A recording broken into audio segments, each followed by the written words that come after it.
Mark సువార్త 10వ అధ్యాయం 47వ వచనం.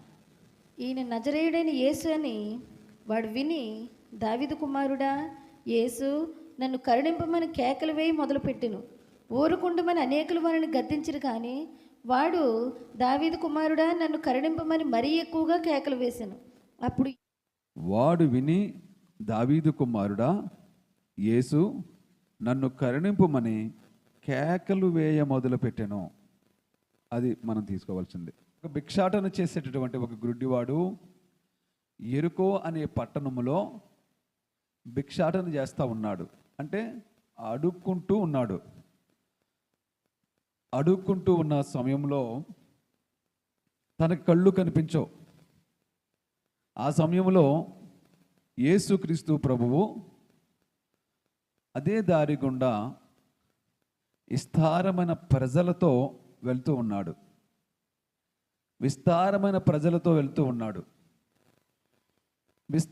ప్రజలతో వెళుతున్నప్పుడు అక్కడ హడావుడి చాలా ఎక్కువగా ఉంది, సందడి ఎక్కువగా ఉంది. ఎందుకంటే ప్రజలు ఎక్కువగా ఉన్నారు కాబట్టి. యేసు ప్రభు వెళ్తున్నాడు అనగానే ఆయన చుట్టూ ఎంతమంది ఉంటారండి? ఇప్పుడు పెద్ద పెద్ద సెలబ్రిటీలు కానీ పెద్ద పెద్ద నాయకులు కానీ వస్తుంటే వాళ్ళ చుట్టూ బౌన్సర్లు ఉంటారు. వాళ్ళ చుట్టూ ఎవరుంటారంటే కాపలా కాయడానికి పెద్ద పెద్ద బౌన్సర్లు ఉంటారు.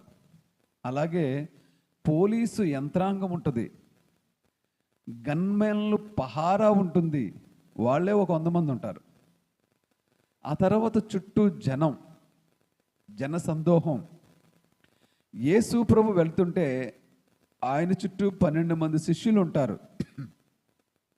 అంతేకాకుండా ఆయన ద్వారా బాగుపడినటువంటి ఎంతోమంది పెద్ద పెద్ద వాళ్ళు, ధనవంతులు, పేదవాళ్ళు, గుడ్డివాళ్ళు, కుంటివాళ్ళు, బాగుపడిన వాళ్ళందరూ కూడా ఆ బాగుపడదామని తెలుసుకుని వచ్చే బలహీనంగా రోగులు కూడా. ఏది ఏమైనప్పటికీ ఒక పెద్ద మీటింగ్ జరిగితే ఎలాగుంటుంది? రాజమండ్రి ఆర్ట్స్ కాలేజీ గ్రౌండ్లో యేసు ప్రభు మీటింగ్ జరిగితే ఎలాగుంటుంది చెప్పండి? అలాగా యేసు ప్రభు వెళ్తుంటే అలా ఉంది. ఈ జనసందోహం యొక్క తాకిడి ఇతను విని, తెలుసుకుని యేసు ప్రభు వెళ్తున్నాడని తెలుసుకుని అతడు కేకలు వేయడం మొదలెట్టాడంట. ఎందుకని? ఏమన్నా భిక్షం వేయమనా? లేదు. భిక్షమేయ శృంగారం అనే దేవాలయం దగ్గర కూర్చున్న అడుక్కునేవాడైతే పేతురుని చూసి అంటాడు, ఏమైనా భిక్షం వేస్తే బాగుండని. అప్పుడు పేతురు అంటాడు, మా దగ్గర డబ్బులు ధనం ఏమీ లేదు, వెండి బంగారం లేదు, నా దగ్గర ఏది ఉందో అదే ఇస్తాను, యేసుక్రీస్తు నామములో లేచి నడువంటాడు. నడుస్తాడు. అతడు భిక్షం కోసం చూశాడు, కానీ ఇతడు మాత్రం తను బాగుపడాలి అని చూస్తున్నాడు. యేసుక్రీస్తు ప్రభు ద్వారా చూపు పొందాలని చూస్తున్నాడు. చూపు పొంది ఈ దుర్భరమైన జీవితానికి ఇక స్వస్తి పలకాలి, ఈ జీవితంలో నుండి నేను విముక్తి పొందాలి, ఈ జీవితంలో నుండి బయటికి రావాలి, నేను కూడా అందరిలాగా దర్జాగా బ్రతకాలి, ఈ అడుక్కునే పొజిషన్ల నుండి వదిలేయాలని ఒక పెద్ద పాస్టర్ గారు చెప్తుంటే విన్నాను. ఆ పాస్టర్ గారు వైజాగ్లో మీటింగ్కి వెళ్ళాడంట. చెప్పే పాస్టర్ గారే చాలా పెద్ద పాస్టర్ గారు. అక్కడ వాక్యం చెప్పే పాస్టర్ గారు అంటే ఇంకెంత పెద్దోడో చూడండి. ఈ సాక్ష్యం చెప్పే పాస్టర్ గారే చాలా పెద్దోడు. అతనే వాక్యం అంటున్నాడంట. ఇంకో పాస్టర్ గారి పైనుండి స్టేజ్ మీద చెప్తుంటే, అంటే ఈ పాస్టర్ గారు ఎంత పెద్దోడండి? అర్థమైంది కదా మీకు? ఇంకా చాలా పెద్ద స్థాయి. ఆ పాస్టర్ గారు వచ్చినప్పుడు ఎలాగొచ్చాడంటే పెద్ద కారులో దిగాడంట. వాళ్ళంతా దగదగా మెరిచిపోయే మంచి సూటు, మంచి బూటు, మంచి మనిషి దగదగా మెరిసిపోయే బట్టలు వేసుకుని, ఖరీదైన బట్టలు వేసుకుని, చేతిలో ఒక ఖరీదైన సూట్ కేసు పట్టుకుని స్టేజ్ మీదకి వచ్చాడంట. ఈ కింద ఈ పాస్టర్ గారు చూసి అనుకున్నాడంట, ఈ పెద్ద పాస్టర్ గారు, అబ్బా ఏంట్రా బాబు, ఏం దర్జారా ఈ పాస్టర్ గారికి, దేవుడు ఎలా ఆశీర్వదించాడు రా బాబు ఈయన్ని. ఆయన వేసుకున్న బట్టలే బోలంత వాల్యూ. ఆయన చేతిలో ఉన్న ఈ సూట్ కేసు ఉంది, అయ్యి బాబోయ్ భలే ఉంది సూట్ కేసు. అది దాని నిండా డబ్బులు ఉంటే అయ్యగారు ఎవ్వరికి ఇవ్వట్లేదు ఆ సూట్ కేసు, ఆయన చేతిని పట్టుకుంటున్నాడు. అందులో చాలా విలువైన ధనం ఉండుంటుంది, అందుకే ఆ సూట్ కేసు ఆయనకి తప్ప ఎవరికి ఇవ్వట్లేదు. ఈ కూడా బోళ్ళు మంది ఉన్నారు హెల్పర్స్, హెల్ప్ చేసేవాళ్ళు, అయినా వాళ్ళు ఎవరికి కూడా ఈ సూట్ కేసు ఇవ్వట్లేదు, ఆయనే పట్టుకొస్తున్నాడు. సరే చాలా డబ్బు ఉంది గోబాలు, చాలా డబ్బున్న పాస్టర్ గారు ఈయనని చాలా ఆలోచన చేసుకుంటున్నాడు కింద ఉన్న ఈ పెద్ద పాస్టర్ గారు. ఆయన వాకింగ్ చెప్పడం మొదలు పెట్టాడట. ఎవరు వచ్చిన ఆయన సూట్ కేసు అది పట్టుకొచ్చిన ఆయన వాకింగ్ చెప్తూ మొదలెట్టాడట. వాకింగ్ చెప్పి చెప్పి చెప్పి చెప్పి తన దగ్గర ఉన్న సూట్ కేసు ఇలా పైకి తీసి అలా టేబుల్ మీద పెట్టి దాన్ని ఓపెన్ చేసి అందరికీ చూపించడం కోసం ఓపెన్ చేసి దాంట్లోంచి ఒక వస్తువు బయటకు తీసాడట. ఆ వస్తువు ఏమిటంటే చాలా పాతది, సొట్టలు పడిపోయినటువంటి ఒక బొచ్చె తీసుకుని చూపించాడంట. బొచ్చె అంటే ఏంటి? అడుక్కోవడం కోసం బొచ్చు పట్టుకుంటారు కదా, ఇలాగా ఒక గిన్నెలాగా ఉంటుంది కదా, తప్పడుగా ఉండి సొట్ల పడిపోయి సిల్లులు పడిపోయి సేవండిదో ఏదో నల్లగా మాసిపోయి ఒక ఒక ఎందుకు పనికిరాని ఒక అడుక్కు తినేటటువంటి ఒక సిప్ప చూపించాడంటే ఇలాగా చూపించి, ఇదేంటో తెలుసా? ఈ సూట్ కేసులోంచి డబ్బు ఉందేమో అనుకున్న పెద్ద సూట్ కేసులో తీసి ఇలా చూపించి, ఇదేంటో తెలుసా? ఒకప్పుడు దీంతోనే నేను అడుక్కుని తినేవాడిని, ఒకప్పుడు ఈ చిప్పలోనే నేను అడుక్కుని తినేవాడిని. ఈ రోజున నా దేవుడు నన్ను, ఇదిగో నా పొజిషను, ఇది నన్ను దేవుడు చేసినట్టు ఆశీర్వాదం. గట్టిగా చప్పట్లు కొట్టి దేవుని మహిమపడదాం. హల్లెలూయా. అందుకు కాబట్టి నా మూలాలు నేను మర్చిపోకుండా, నా దేవుడు చేసిన సహాయాన్ని నేను మర్చిపోకుండా, నా దేవుని కొరకు నేను సాక్షిగా సిగ్గుపడకుండా, నేను సిగ్గుపడను. ఎందుకంటే అలా సిగ్గుపడితే యేసయ్యను నేను విస్మరించినట్లే. కాబట్టి నేను ఈ బొచ్చు తీసుకుని ప్రతి మీటింగ్లో కూడా నేను సాక్ష్యం ఇస్తున్నాను అని చెప్పి, కాబట్టి ఎలాంటి స్థితిలో ఉన్న వాళ్ళైనా దేవుడు ఎలాగైనా దేవుడు ఆశీర్వదించగలడు. మనం నమ్మకంగా జీవించాలి దేవుడు. అలాగే దేవుని ముందు ఎవరు కూడా సిగ్గుపడకూడదు. దేవుని ముందు ఒదిగిపోవాలి. దేవుని ముందు ఏం చేయాలండి? ఒదిగిపోవాలి. దేవుడి కంటే గొప్పోడు, దేవుడి కంటే పెద్దోడు ఎవరైనా ఉన్నారండి అసలు? చెప్పండి అమ్మా. రాజు కానీ, మంత్రి కానీ, ఎవరైనా ఒక సెలబ్రిటీ కానీ, లేకపోతే ప్రపంచానికి కోటీశ్వరులైనటువంటి గొప్ప గొప్ప వాళ్ళు ఎవరో చాలామంది ఉన్నారు, వాళ్ళు కానీ, వీళ్ళందరూ సొంత ఫ్లైట్లు ఉన్నాయి, సొంత విమానాలు ఉన్నాయి, సొంతంగానే 100 కోట్లు పెట్టి విమానాలు కొనుక్కుని ప్రయాణం చేస్తున్నారు. యేసు ప్రభు దీనుడిగా, రిక్తుడిగా, ఒక పేదవాడి ఇంట్లో పుట్టినటువంటి ఒక పేదవాడిగా వచ్చాడు. అయినా కానీ యేసు ప్రభు కంటే వీళ్ళందరూ గొప్పవాళ్ళ? చెప్పండి, చెప్పాలి అందరూ కూడా. యేసు ప్రభు కంటే ఎవ్వరూ గొప్పవారు కాదు. అర్థమవుతుందా? ఈ సృష్టిలో లేకపోతే పైన పరలోకములో, కింద పాతాళలోకంలో. పాతాళలోకం అంటే ఒక మాట గుర్తొస్తుంది, చెప్పనా? మరి భూలోకంలో ప్రార్థన చేయకపోతే నెక్స్ట్ ఎక్కడ చేయవలసి వస్తుంది? ఎక్కడమ్మా? పాతాళలోకంలో చేయవలసి వస్తుంది ప్రార్థన.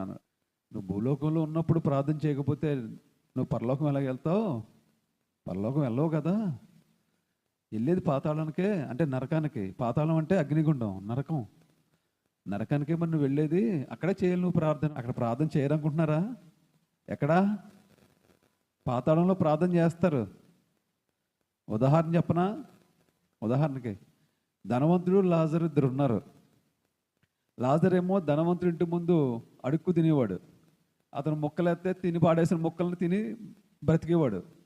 ధనవంతుడేమో భోగభాగ్య అనుభవిస్తూ మంది మార్బలం కోట్లు రాజవైభోగంగా బ్రతికాడు, కానీ ప్రార్థన చేసేవాడు కాదు. ఈ లాజర్ ఏమో ఆ ధనవంతుడు పాడేసిన ముక్కలు తిని బతికేవాడు, కానీ ప్రార్థన చేసేవాడు.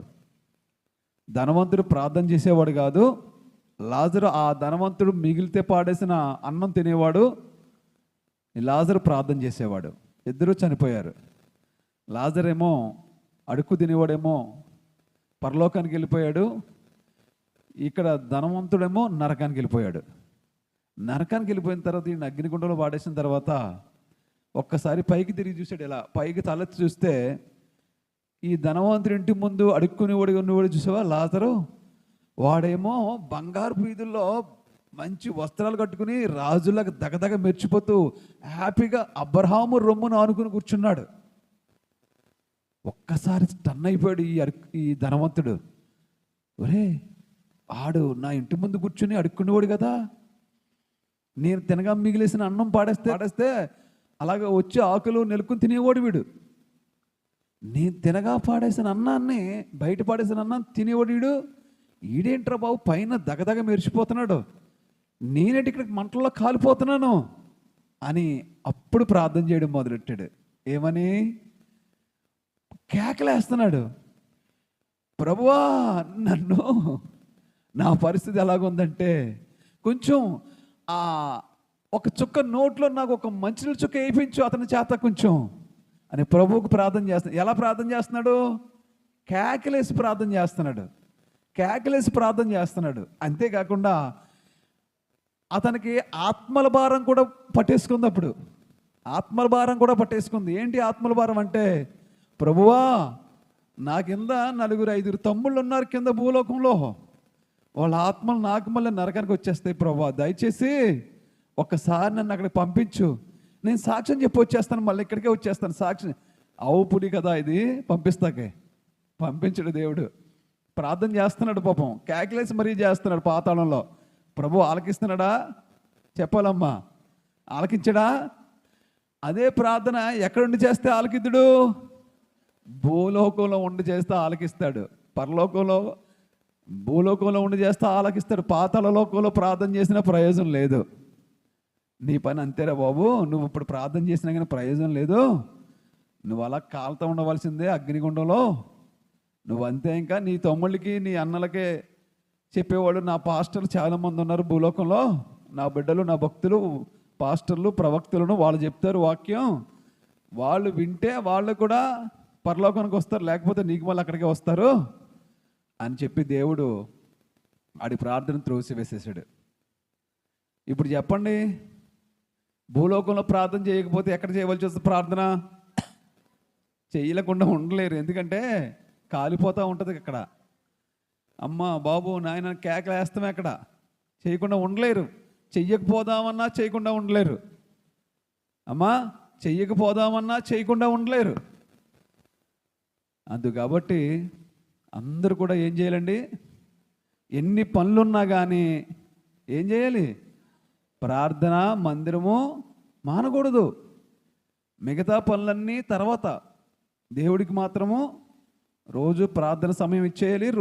వారానికి ఆదివారం మందిరానికి సమయము ఇచ్చేయాలి. దేవునికి స్తోత్రం కలుగును గాక. హల్లెలూయా. ఇప్పుడు ఈ గుడ్డివాడు కేకలేస్తున్నాడు. ఈ గుడ్డివాడు, దావీదు కుమారుడా నన్ను కరుణించుమని ఆ కేకలు వేయ మొదలుపెట్టెను. నువ్వు ఎలాగంటే వేసుకో కేకలు దేవుడికి, నువ్వు ఏమంటే చేసుకో, ప్రార్థన మాత్రం చేయి. నువ్వు కేకలు చేస్తావో నీ ఇష్టం, మూలుగులతో చేస్తావో నీ ఇష్టం, మనసులో చేస్తావో నీ ఇష్టం, నువ్వు ఎలాగంటే చేయ, కానీ ప్రార్థన మాత్రం చెయ్యాలి.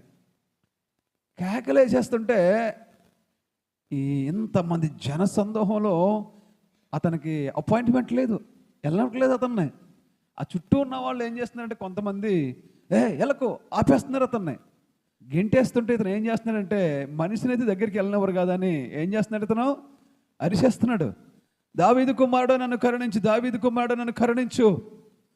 ఆ చుట్టుపక్కల ఉన్న వాళ్ళు అందరూ ఏమంటున్నారంటే, ఎందుకు అలగరుస్తావు, మాట్లాడుకో, డీసెన్సీ పాటించడం తెలియదా, ఇంత ఇక్కడ అందరూ కూడా నిశ్శబ్దంగా ఉంటారు, నువ్వేంటి ఇలాగా వర్స్ట్ ఫీల్డ్లాగా అరుస్తున్నావు, అరవకేలాగా అని కంట్రోల్ చేసేస్తున్నారు అతన్ని. కంట్రోల్ చేసేస్తే అతను బాగు చేసేవాడు ఎవరండి? కంట్రోల్ చేసేస్తే వీళ్ళు కంట్రోల్ చేస్తున్నారని చెప్పి అతను ఉండిపోతే ఎక్కడైనా కంట్రోల్, కానీ దేవుని విషయంలో కంట్రోల్ కాదు. అంటే దేవుడి విషయంలో కంట్రోల్ అంటే నేను అనేది ఏంటంటే దేవుణ్ణి ప్రార్థించే విషయంలో కంట్రోల్ లేదు, దేవుణ్ణి ఆరాధించే విషయంలో కంట్రోల్ లేదు. నీ భర్త నిన్ను కంట్రోల్ చేసినా, నీ భార్య నిన్ను కంట్రోల్ చేసినా, నీ బిడ్డలు నిన్ను కంట్రోల్ చేసినా దేవుని విషయంలో కంట్రోల్ కుదరదు.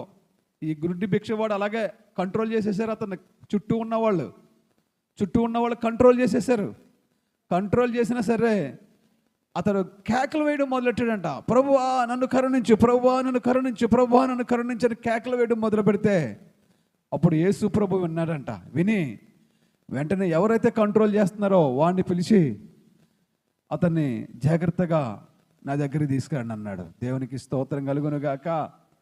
ఎవరైతే కంట్రోల్ చేశారో వాళ్ళే వెళ్ళి, రానాయనా నువ్వు మా కేకల్ని కూడా నువ్వు పట్టించుకోలేదు, నీ కేకలు దేవుడు విన్నాడు, రా నువ్వు భయపడకు, ఈసారి నీ పని ఇంకా హ్యాపీ, నువ్వు బాగుపడిపోయినట్టే లెక్క, రా అని తీసుకెళ్ళాడు. తీసుకెళ్తే దేవుడు అప్పుడు ఏం చేశాడండి? బాగు చేశాడు లేదా? అతన్ని బాగు చేశాడు. ఒకవేళ అతను 2 పనులు చేసుంటే సిగ్గుపడి, ఇంతమంది జనంలో నేను ఎలాగ అరుస్తున్నావు అని సిగ్గుపడి ఆగిపోయి ఉంటే చూపొచ్చినా, వీళ్ళందరూ కంట్రోల్ చేసేస్తున్నారు నన్ను ప్రార్థన చేయకుండా అని. ప్రార్థన అది కేకలు వేయడం అంటే మన దృష్టిలో ప్రార్థన. అలా ప్రార్థన చేయకుండా ఉండుంటే కేకలు వేసి అతను చూపొచ్చినా మళ్ళా యేసుప్రభు అతని దగ్గరికి వస్తాడా ఏమో. అతనికి చూపు ఇవ్వడం కోసమే దేవుడు ఆ రోజు ఆ మీటింగ్ పెట్టుకొని అలాగే వెళ్తున్నాడేమో, ఎవరో తెలుసు. దేవుడు ప్రతిదీ ప్రణాళిక ఉంటుంది, దేవుడికి ప్రతిదీ ఒక సంకల్పం ఉంటుంది, ఆయన ఒక ఆలోచన కలిగి ఉంటాడు. నీతో చెప్పి నీ దగ్గర రాడు, నీతో చెప్పకుండా నీ పక్కన చెడిపోతూ ఉంటాడు. మనం పట్టుకోవడం మనకు చాకచక్యంగా మనం పట్టుకోవాలి. రా నా కుమారుడా నా కుమార్తె పట్టుకో అని చెప్పి దగ్గర నీ ఎదరకుండా నుంచోడు దేవుడు. ఆయన వెళ్ళిపోతూ ఉంటాడు, మనమే పట్టుకోవాలి. అర్థమవుతుందా మీకు? అలా ఎవరు పట్టుకోగలిగితే, ఎవరు పట్టుకుంటే వాళ్ళు ఆశీర్వదింపబడతారు. కేకలే దేవుడు విన్నాడు. పేతురు కేకలేస్తున్నాడు, అవునా? పేతురు ఏం చేస్తున్నాడమ్మా? మునిగిపోయే సమయంలో కేకలేస్తున్నాడు. మత్తయి సువార్త 14:30. గాలిని చూచి భయపడి మునిగిపోసాగి ప్రభువా నన్ను రక్షించమని కేకలు వేసెను. దేవునికి స్తోత్రం కలుగును గాక. పోనీ వీడంటే గ్రుడ్డివాడండి, యేసుప్రభు అంటే తెలియదు పెద్దగాను, అడుక్కు తినేవాడు. వాడు కేకలేసాడంటే మనం ఒక అర్థం ఉంది. పాస్టర్లందరిలోనికి ప్రధాన పాస్టర్ ఎవరండి? పేతురు. శిష్యుల్లో ప్రధాన శిష్యుడు ఎవరు? 12 మంది శిష్యుల్లో ప్రధాన శిష్యుడు పేతురు గారే పెద్ద. అలాంటి పేతురు గారు కూడా కేకలేస్తున్నాడంటే ఇంకేంటి చెప్పండి, ఒకసారి ఆలోచించండి. గుడ్డువాడు కేకలేస్తాడంటే అర్థం ఉంది. పేతురు గారు కూడా కేకలేస్తున్నాడు, మునిగిపోతున్నాడు, సముద్రంలో మునిగిపోతుంటే ప్రభువా ప్రభువా అని కేకలేస్తున్నాడు, రక్షించు రక్షించు రక్షించు అని. అంటే గుడ్డివాడే కాదు, పేతురు కూడా కేకలేస్తున్నాడంటే మనం ఎంతరోళ్ళం చెప్పండి? మనం ఎంతరోళ్ళం? ప్రభువుని కేకలు వేయాలా వద్దా? నువ్వు ఏడ్చి ప్రార్థన చేస్తే ఏడమనని చెప్పి సంఘంలోకి వచ్చి ఏడ్చేస్తాం కాదు. నువ్వు తలుపులు వేసుకుని, మత్తయి సువార్త 6వ అధ్యాయంలో ఉంటుంది. వద్దులే ఇంకా తీస్తే టైం సరిపోదు. మత్తయి సువార్త 6వ సర్వ చదువుకోండి. నీవు ప్రార్థన చేయనప్పుడు నీ గదిలోనికి వెళ్ళి తలుపులు వేసుకుని రహస్యమందున నీ తండ్రికి ప్రార్థన చేయి. దేవునికి స్తోత్రం. అప్పుడు నువ్వు కన్నీళ్ళు విడిచి దేవునికి స్తోత్రం కలుగును గాక. నువ్వు 10 మందిలో ఏడ్చేసి ప్రార్థన చేయడం కాదు. ఇక్కడ ఏడమండగా నేను చెప్పేది, సంఘంలో ఏడుస్తాం కాదు. ఎక్కడ ఏడవాలి? ఇంటికాడ రహస్యంగా తలుపులు వేసేసుకుని ఏడ్చి ప్రభువుకు మొర్రపెట్టు, ప్రార్థన చేయి. దేవుడు తప్పకుండా నీ కార్యాన్ని చేస్తాడు. దేవునికి అసాధ్యమైనది ఏమీ కూడా లేనే లేదు. దేవునికి మహిమ కలుగును గాక. కేకలు వేసి ప్రార్థన చేసిన వాళ్ళలో ఒకడు కింద స్థాయి అని చెప్పాను మీకు.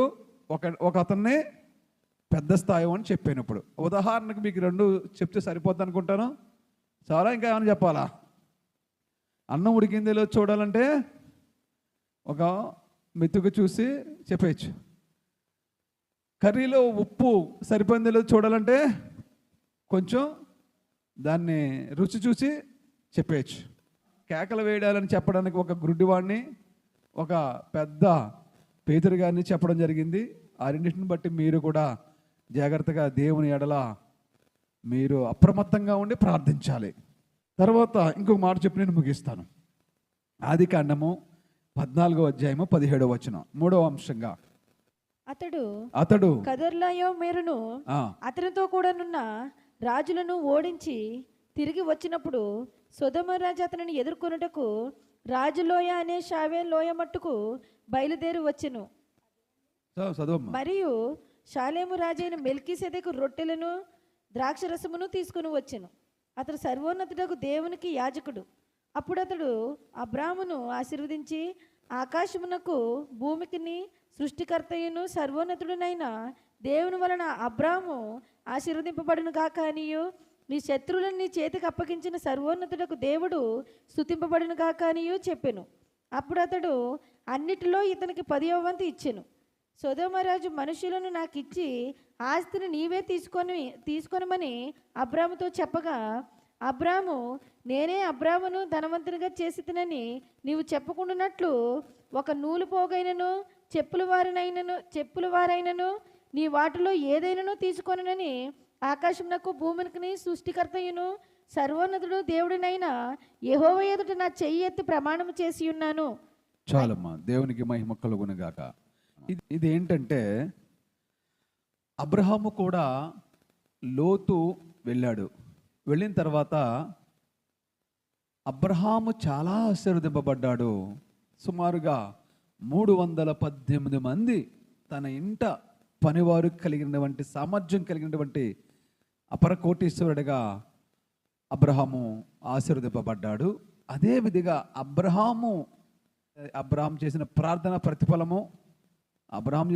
ప్రతిఫలమే దేవుడు ఏం చేశాడండి? అబ్రహామును బట్టి లోతును కూడా ఆశీర్వదించేశాడు. అప్పుడు ఇద్దరు కలిసి ఒక చోట కలిసి ఉండాలనేంత ఆస్తి వచ్చేసింది వీళ్ళకి. అప్పుడు వీళ్ళిద్దరూ విడిపోదామని నిర్ణయించుకున్నారు. అబ్రహాం అన్నాడు పెద్దవాడిగా, నాయనా నేను పెద్దవాడిని, మన ఇద్దరు బంధువులు, మన ఇద్దరు వీళ్ళ దెబ్బలాడుకుంటాం బాగోదు. నా పశువులు కాపలు నీ పశువులు కాపలు దెబ్బలాడుకుంటున్నారు, అలాగే దెబ్బలాడుకోవడం బాగోదు. నీకేం కావాలో నువ్వు అది తీసేసుకో, మిగతాది నేను తీసుకుంటాను. నీకు ఏ వాటా కావాలి నువ్వు తీసేసుకో, నేను పెద్దవాడిని కాబట్టి నీకు నచ్చిన వాటా నువ్వు వేరుకో, తర్వాత ఉన్నదో నేను తీసుకుంటాను అన్నాడు. చూసారా ఎంత నీతిగా చెప్తున్నాడో. మనమైతే కుదరదో. ఏం చేస్తామని మనం అయితే పర్ఫెక్ట్గా ఉండవలసిందే. ఒక ఇంచు కూడా నీకు నచ్చింది ఇచ్చేస్తాం ఏంటి?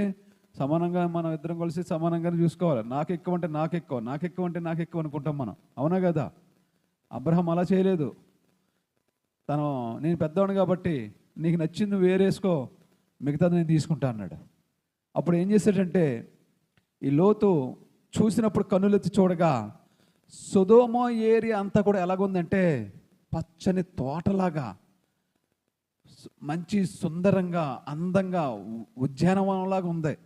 అబ్బాయి ఇది భలేగా ఉంది, బోళంత ఆదాయం వచ్చేది నాకు, ఇది తీసేసుకుంటాను నేను అని సొదొమ పట్టణంలో ఉన్నటువంటి ఆ ఏరియా అంతా తీసేసుకున్నాడు.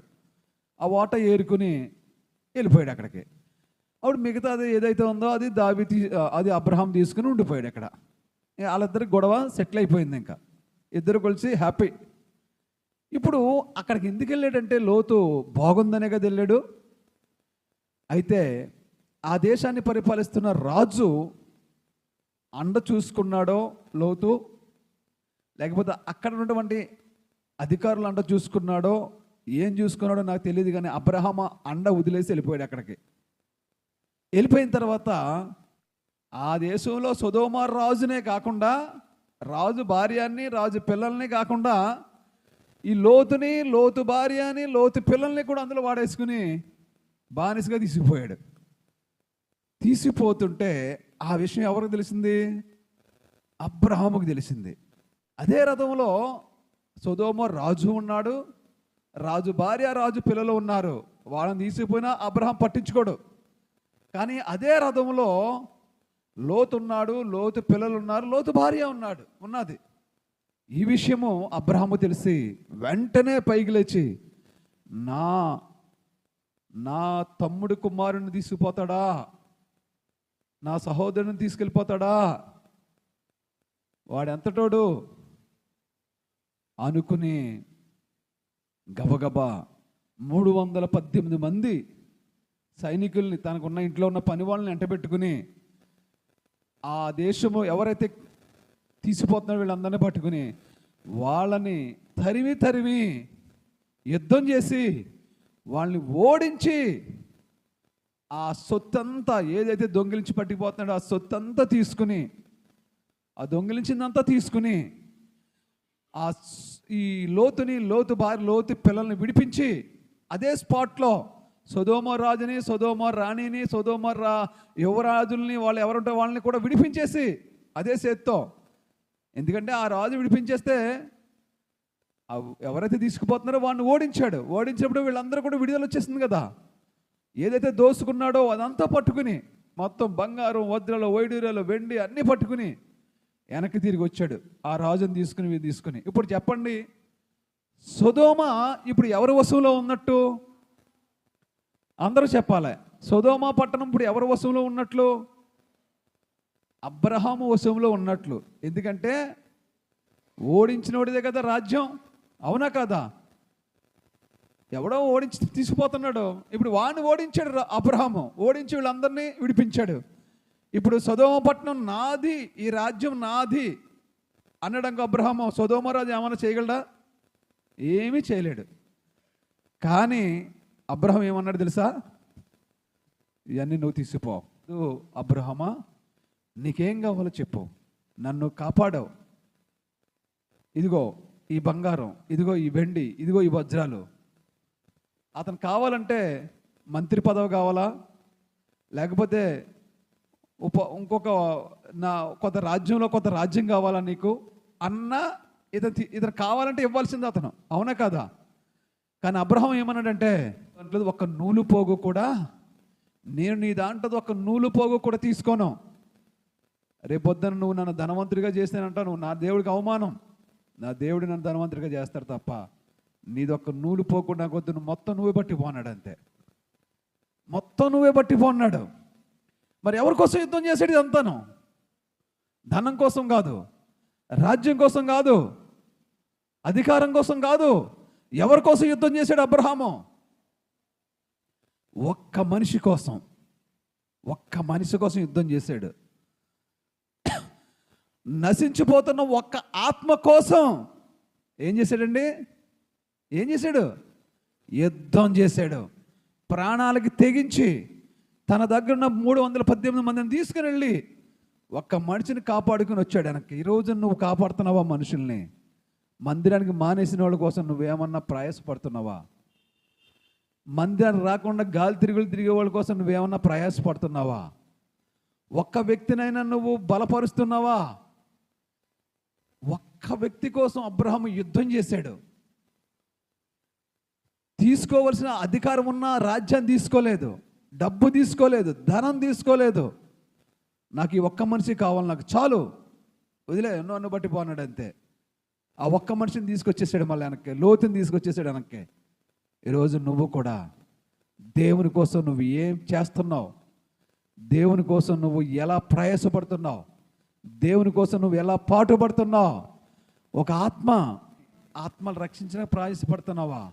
లేకపోతే ఎవరైతే వెనకడుగేసేస్తున్నారో, ఎవరైతే సోలిపోయారో, ఎవరైతే బలహీనపడిపోయారో, నాకటి మీద చెయ్యి వేసి ఎవరైతే వెనక్కి తిరిగి చూస్తున్నారో వారి కోసం నువ్వు వాళ్ళని బలపరిచే ప్రయత్నం నువ్వు చేస్తున్నావా?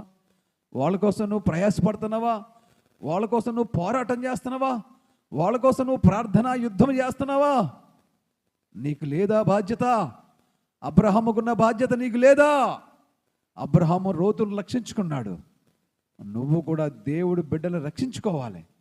ఒక వ్యక్తి కోసం యేసుక్రీస్తు ప్రభు గలీలియా సముద్రం దాటి అతనికి వెళ్ళాడు. ఒక వ్యక్తి సంఖ్యలతో కట్టబడి ఆ సమాధిలో తిరుగుతూ ఉంటే ప్రజలందరూ అతన్ని వదిలేస్తే యేసు ప్రభు ఒక్కడు తన శిష్యులను వెంట పెట్టుకుని అతని కోసం సముద్రం దాటి అతనికి వెళ్ళాడు. గలీల సముద్రం, ఒక్క మనిషి కోసం. ఒకే మనిషి కదా, ఒకే వ్యక్తి కదా.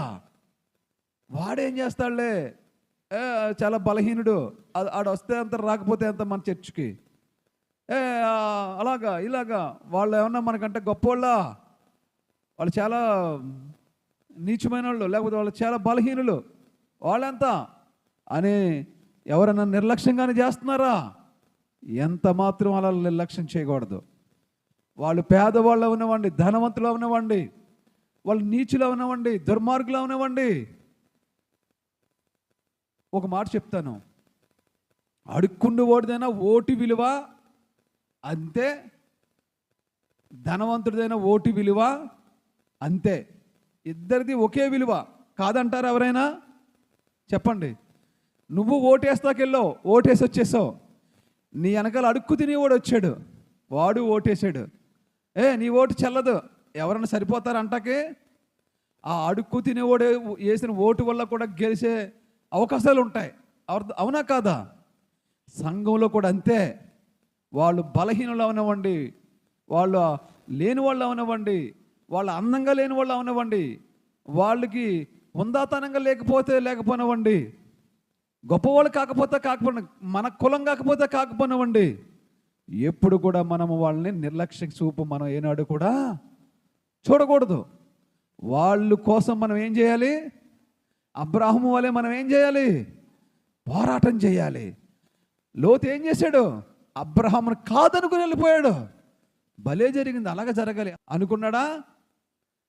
నన్ను కాదని, నా అండ కాదని, నా ద్వారా బాగుపడ్డాడు లోతు, నా వల్ల ఉన్న కోటీశ్వరుడు అయ్యాడు, ఈరోజు నన్నే కాదని వెళ్తాడా? భలేగా జరిగింది. అడిగి శాస్తి దరిద్రం ఉదిరిపోయింది అనుకున్నాడు అబ్రహాము.